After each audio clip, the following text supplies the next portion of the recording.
Very good afternoon, dear students. Welcome you all in the next semester, and that is semester 6. And the name of your paper is Molecular Biology and Biotechnology, in which I am going to teach you the first unit, the first chapter, that is DNA, the genetic material. And today we are going to start a first topic of this first unit, that is historical account, in which I am going to teach you two experiments on DNA genetic material, that is of Griffith's experiment, and second one is the Hershey and Chase experiment. So let's get started. So it is well known fact that transmission of traits takes place from one generation to other. Transmission of traits means क्या है? That is genetically determined characteristic, means specific characters होते हैं जो parents से offspring तक या next generation में ट्रांसमिशन होते हैं. So that is the fact, ये सबको पता है. The offsprings are similar to both of the parents in some traits. So Gregor John Mendel in 1866, on the basis of his hybridization experiments on sweet pea, gave the idea that transmission of traits over generations takes place through factor or determiner or gene which carries information for expression of trait or phenotype. Means John Mendel he has given the idea of transmission कि जो genetic material होता है वो transmit होता है next generation में, और जो फिनोटाइप है, फिनोटिपिक जो कैरेक्टरिस्टिक्स है वो शो होते हैं because of the transmission of genetic material from one generation to the next generation. So इन्होंने हाइब्रिडाइजेशन का एक्सपेरिमेंट किया था on sweet pea plant. Then genes are present on the chromosomes which are distributed equally into the two daughter cells during the cell division. The biochemical studies reveal that chromosomes are composed of protein, 60% protein and 40% of DNA. So ये जो genetic material है, so it may be a DNA, it may be a RNA in some viruses. So this genetic material ये क्या है? सो इसका जो DNA का जो केमिकल कंपोजिशन है ये हम नेक्स्ट लेक्चर में देखने वाले हैं. बट फिलहाल हम एक्सपेरिमेंट्स देखेंगे आज कि ये जेनेटिक मटेरियल जो है इन्हें प्रूव करना था. कुछ डिस्कवरीज की साइंटिस्ट ने जो कि ये कंक्लूजन पे पहुँचे कि DNA is the genetic material. So first of all we should know what is genetic material and genetic material कौन सी चीज़ें से कैपेबल है. So the genetic material must be capable of replication. replication क्या है? जो DNA अपनी खुद की कॉपी बनाता है. एक DNA से दो DNA बनेंगे, so which makes its own copy, that is replication. Then second one is the storage of information for expression of trade. So storage होना चाहिए ऐसी इंफॉर्मेशन का जो कि नेक्स्ट जनरेशन में वो पर्टिकुलर जीन जो है वो एक्सप्रेस होने वाला है. सो उसकी इंफॉर्मेशन जो है वो इस जेनेटिक मटेरियल में स्टोर्ड रहने वाली है. सो वो जेनेटिक मटेरियल जैसे कि DNA है, उसमें जो जीन होते हैं उसमें कुछ सीक्वेंस होती है. एज इट इज़ सीक्वेंस जब नेक्स्ट जनरेशन में जाएगी तो सेम कैरेक्टर जो है वो वहाँ पे शो होगा, वो वहाँ पे एक्सप्रेस होगा. So that is storage of information for expression of traits. Third one is the control expression of traits. Means traits के एक्सप्रेशन जो है वो कंट्रोल्ड होनी चाहिए. अगर एज इट इज़ वो एक्सप्रेस नहीं हुए तो वहाँ पे म्यूटेशन भी हो सकता है. अब म्यूटेशन कैसे? It is not the abnormality. अगर सपोज 10 फिंगर्स सबको होती है हाथ को, तो अगर ऐसा कुछ जीन जो है वो अलग से उसका कंट्रोल नहीं रहा और वो अलग से एक्सप्रेस हो गया, तो एक हाथ में 5 की बजाय 6 जो फिंगर्स है वो आ जाएगी. So that is the expression of traits जो कंट्रोल में नहीं है. So the genetic material should have the controlled expression. Then change in controlled way means which undergo mutation, the same thing I have told earlier. Then it must be stable. So of course अगर वो stable नहीं है तो mutation ही होगा. So these are the capabilities of the genetic material. Then is the genetic material protein or DNA. So 1944 तक discussion का topic यही था कि क्रोमोसोमल कंपोनेंट का कौन सा part means it may be a DNA or a protein which carries the hereditary information or is the genetic material. Means 1944 तक ये कंफर्म नहीं था कि डीएनए ही जेनेटिक मटेरियल है. कन्फ्यूजन था कि प्रोटीन या फिर डीएनए का कौन सा कंपोनेंट जो है वो जेनेटिक मटेरियल है जो पास होता है नेक्स्ट जनरेशन में. Until 1940, proteins were considered as genetic material, as proteins are polymer of 20 protein amino acids and present in larger quantity, encode more and variety of information. Mean 64 codons जो है वो कैसे बनते हैं, उससे 20 अमीनो एसिड्स जो है वो कैसे बनते हैं. सो ये हम बहुत ही डिटेल में बात करेंगे इन द नेक्स्ट लेक्चर जब हम डीएनए का कंपोजिशन देखेंगे. Then DNA is polymer of only 4 different deoxyribonucleotides. So ATP, CTP, GTP, TTP इसके बारे में तो आपने सुना होगा. ATP is adenosine triphosphate, CTP means cytosine triphosphate, GTP means guanosine triphosphate and TTP means thymine triphosphate and is present in smaller quantity.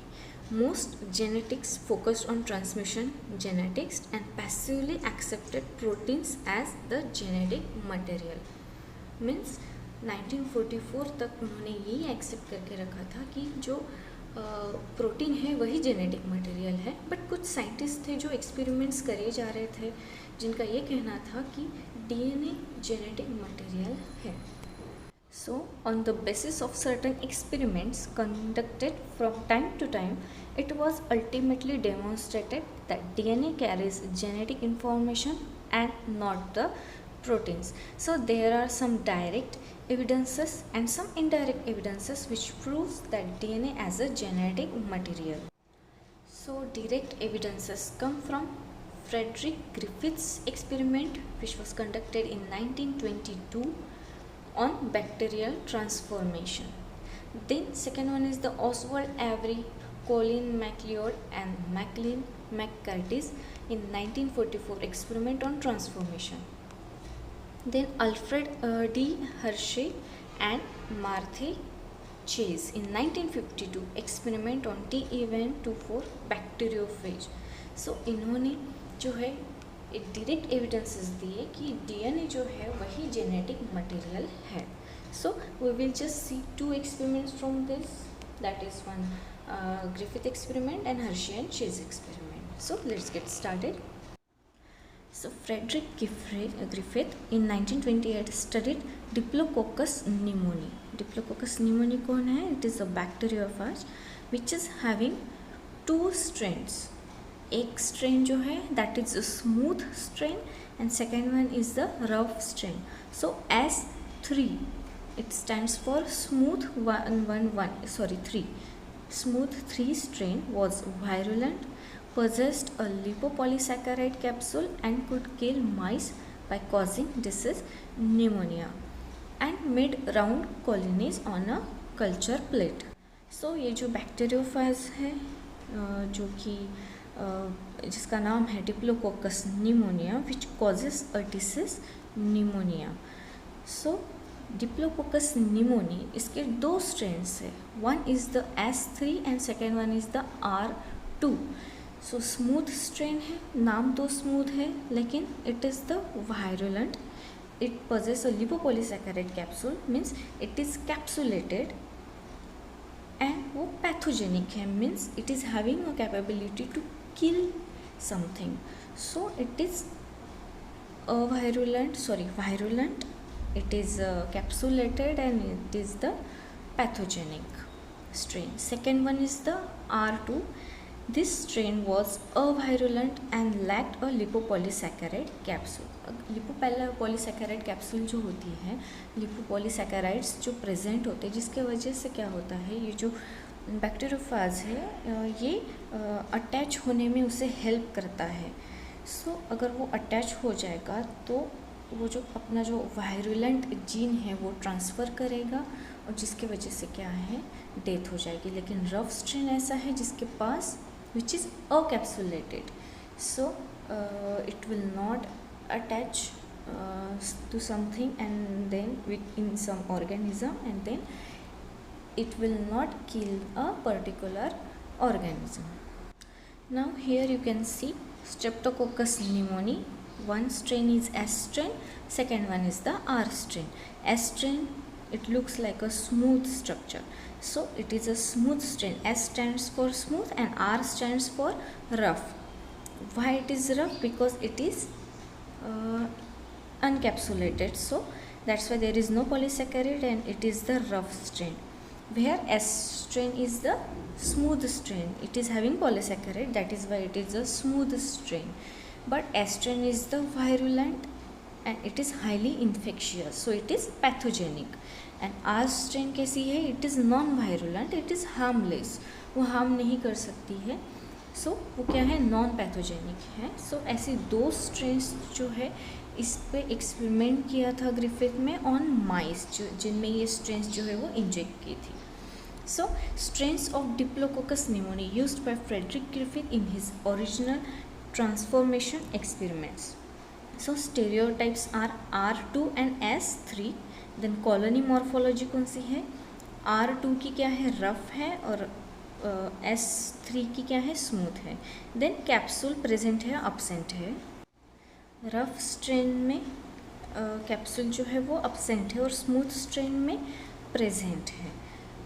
और अवायरुलेंट कौन सा है? रफ स्ट्रेन है लेकिन वो अवायरुलेंट है, और स्मूथ स्ट्रेन जो है that is virulent. Why I am repeating all this thing again and again? Because you should remember the fact that rough strain are acapsulated, avirulent, that is why it is non-pathogenic, and smooth जो strain है that is having a capsule means it is capsulated, it is virulent and it is pathogenic, means it is having a capability to infect the other organism. So ऐसी दो strains है जो Frederick Griffith ने अपने experiments में, transformation के experiment में use किए थे। सो अब देखते हैं इस एक्सपेरिमेंट्स की स्टेप्स कौन सी है। सो फर्स्ट मेथड में क्या किया था, there is a living S strain which is virulent. ये इंजेक्ट की थी एक माउस में, जिसके वजह से क्या हो गया था, माउस जो है वो it dies because of the virulent nature of that S strain, जिसने निमोनिया कॉज किया उस माइस में, जिसके वजह से क्या हुआ, माइस की डेथ हो गई। Second one is the living R strain जो कि नॉन वायरुलेंट है, सो क्या होगा यहाँ पे, mouse lives. Then third one में क्या हुआ था कि डेड एस स्ट्रेन इंजेक्ट की थी। एस स्ट्रेन जो है वो वायरुलेंट है लेकिन अब उसे हिट किया गया, सो जिसके वजह से क्या हो गया, जो एस स्ट्रेन है वो डेड हो गई, तो जिसकी वजह से क्या हो गया, mouse leaves. But when fourth experiment में क्या हुआ, the mouse injected with the living R strain and dead S strain. अब देखो एस स्ट्रेन जो है वो वायरुलेंट है जो कि डेथ कॉज करती है, और आर स्ट्रेन जो है वो रफ स्ट्रेन है जो कि नॉन वायरुलेंट है, जिसकी वजह से डेथ नहीं होती। लेकिन यहाँ पे डेड एस स्ट्रेन हमने दिया था तो माउस जो है वो ज़िंदा था, लेकिन जब हमने दोनों स्ट्रेन मिक्स करके दी, लिविंग आर स्ट्रेन और डेड एस स्ट्रेन, तो क्या हुआ, यहाँ पे माउस की डेथ हो गई। क्यों हो गई अब डेथ? क्योंकि जो लिविंग आर स्ट्रेन है, लिविंग आर स्ट्रेन में ये जो डीएनए एस स्ट्रेन है, स्मूथ स्ट्रेन की जेनेटिक मटेरियल जो है वो ट्रांसफॉर्म हो गया, कहाँ पे ट्रांसफ़र हो गया, लिविंग आर स्ट्रेन में। सो जिसके वजह से क्या होगा, वो जो कैरेक्टर्स है एस स्ट्रेन के वो कहाँ पे चले गए, आर स्ट्रेन में, लिविंग आर स्ट्रेन में, और जिसके वजह से क्या हो गया, R living R strain is converted into killing R strain. Means अब आर स्ट्रेन ही है लेकिन इसके पास जो कैरेक्टर्स है जो कि ट्रांसफॉर्म हो गए हैं वो कैसे हैं, किल करने के हैं, जिसके वजह से क्या हो गया, माउस को न्यूमोनिया हो गया और वो उसकी डेथ हो गई। So all these are the steps of Griffith's experiment, जिसने क्या प्रूव किया कि there is a transformation takes place, genetic information जो है वो ट्रांसफॉर्म होती है. Then the last one is the Griffith's conclusion. On the basis of result of step 4, Griffith concluded that there was a transformation of a virulent R2 type of to virulent S3 type by picking up the genetic material encoding the LPS capsule, that is lipopolysaccharide capsule, from the hit killed S strain. Means hit killed S strain से genetic material transform हो गई कहाँ पे, rough strain में, जिसकी वजह से माइस की जो है वो डेथ हो गई. This bacterial transformation clearly shows the role of DNA as genetic material and is further confirmed by results of step 5, which shows no transformation of DNase digest DNA, and step 6 again shows transformation as protease only digest proteins. Means ये 4 step जो है ये basic आपको याद रखने हैं, लेकिन 5th और 6th एक्सपेरिमेंट के जो स्टेप्स थे उसमें उन्होंने क्या किया कि डीएनएस इंजेक्ट किया, जो कि एक एंजाइम है, और प्रोटीएज इंजेक्ट किया. सो डीएनएस इंजेक्ट करने के बाद क्या हो गया कि डीएनए को कट करेंगे, सो इन्फॉर्मेशन जो है वो ट्रांसफॉर्म नहीं हुई.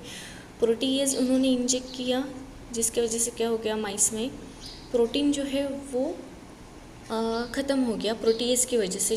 Protease is having a capability to catalyse the proteins. So protein जो है वो किल हो गया, लेकिन डीएनए एज इट इज़ रह गया, जिसकी वजह से क्या हुआ, ट्रांसफॉर्मेशन टेक्स प्लेस और माइस की डेथ हो गई. सो ऐसे बहुत सारे एक्सपेरिमेंट्स किए, लेकिन कंक्लूजन क्या था कि DNA is the genetic material. The second one is the Hershey and Chase experiment. Alfred Hershey and Martha Chase in 1952 investigated bacteriophages, viruses that infect bacteria. Bacteriophage क्या है? It is a virus, but जो bacteria को infect करता है, इसीलिए उसे क्या कहा गया है, बैक्टीरियोफेज और bacteriophage. So the bacteriophage was composed of only DNA and protein. They wanted to determine which of these molecule is the genetic material that enters into the bacteria. So Hershey and Chase ने एक experiment किया, जिसमें उन्होंने एक bacteriophage लिया, means a virus, जो कि infect कर रहा था बैक्टीरिया को, और फिर उन्होंने ये कंक्लूजन पे आए कि डीएनए ही जेनेटिक मटेरियल है. लेकिन वो कैसे, वो हम देखते हैं डिटेल में. अब जो ये बैक्टीरियोफाज है उसकी लाइफ साइकिल एकदम शॉर्ट में हम देखते हैं कि जो फेज है it is made up of DNA and protein coat. So जब ये वायरस है ना, ये बैक्टीरिया को जब इन्फेक्ट करता है तो वो कम्प्लीटली बैक्टीरिया में नहीं जाता. वो क्या करता है, अपना जो डीएनए है वो पहले अटैच होता है बैक्टीरिया पे, मीन्स ये वायरस. उसके बाद वो अपना डीएनए जो है वो इंसर्ट करता है कहाँ पे, बैक्टीरिया में. इंसर्ट करने के बाद क्या होता है कि जो कॉपीज़ है वायरस की डीएनए की वो मल्टीप्लाई होती है और वहाँ पे वायरस बनना शुरू होता है. तो ये लाइफ साइकिल है बैक्टीरियोफाज की. Here you can see events which takes place in the cycle of bacteriophage. So the attachment of bacteriophage to receptor site on bacterial cell wall by its tail, then bacterial cell wall dissolves at the point of contact.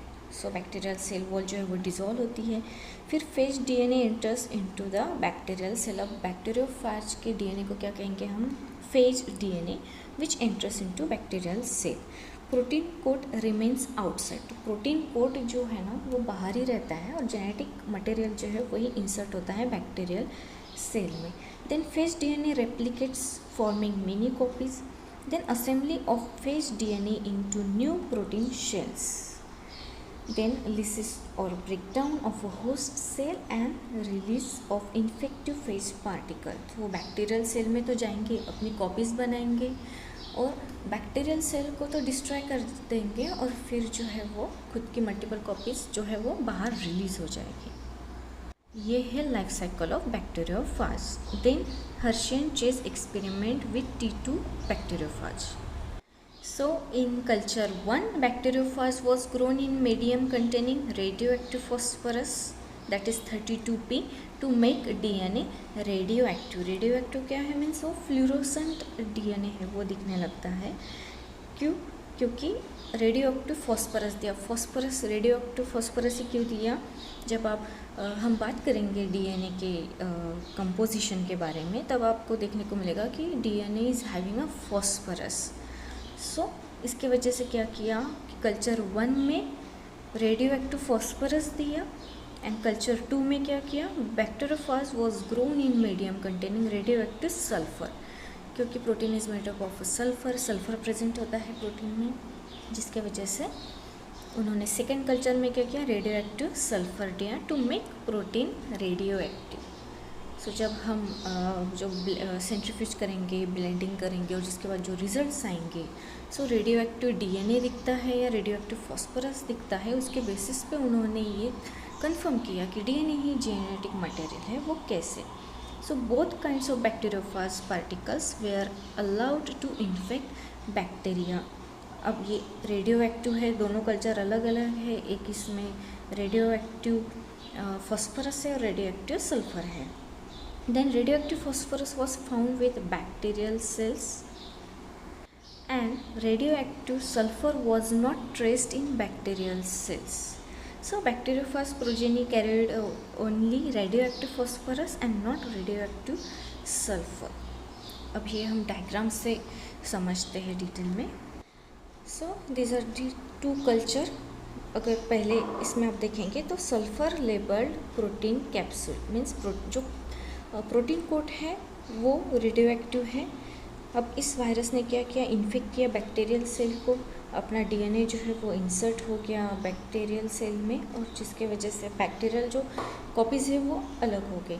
जब blending process की, पहले infection हुआ, second one is the blending means mixing हो गया, उसके बाद centrifugation किया, और after centrifugation no sulphur in cell. So cell में अगर देखेंगे तो there is no sulphur in this cell, means it is confirm that protein is not the genetic material. और सेकेंड कल्चर में क्या हुआ, फॉस्फोरस लेबल्ड डीएनए. अब यहाँ पे क्या होगा, सिर्फ डीएनए जो है वो बैक्टीरियल सेल में जाएगा. सो पहले इन्फेक्शन किया इन वायरस ने मीन्स बैक्टीरियोफाज ने बैक्टीरिया को, then blending process takes place, then there is the centrifugation takes place. Centrifugation क्या है ये भी हम डिटेल में पढ़ेंगे. सेंट्रीफ्यूगेशन के बाद क्या हुआ कि सेल में फॉस्फोरस जो है वो दिखने लगा. It means the DNA is the genetic material, ये कंफर्म हो गया. सो ऐसे दो कल्चर लिए थे हर्शे एंड चेज ने, जिसमें एक जो था वो सल्फर रेडियो एक्टिव था और दूसरा जो था वो फॉस्फोरस रेडियो एक्टिव था. So let's see the conclusion of this Hershey and Chase experiment. Hershey and chase conclusion.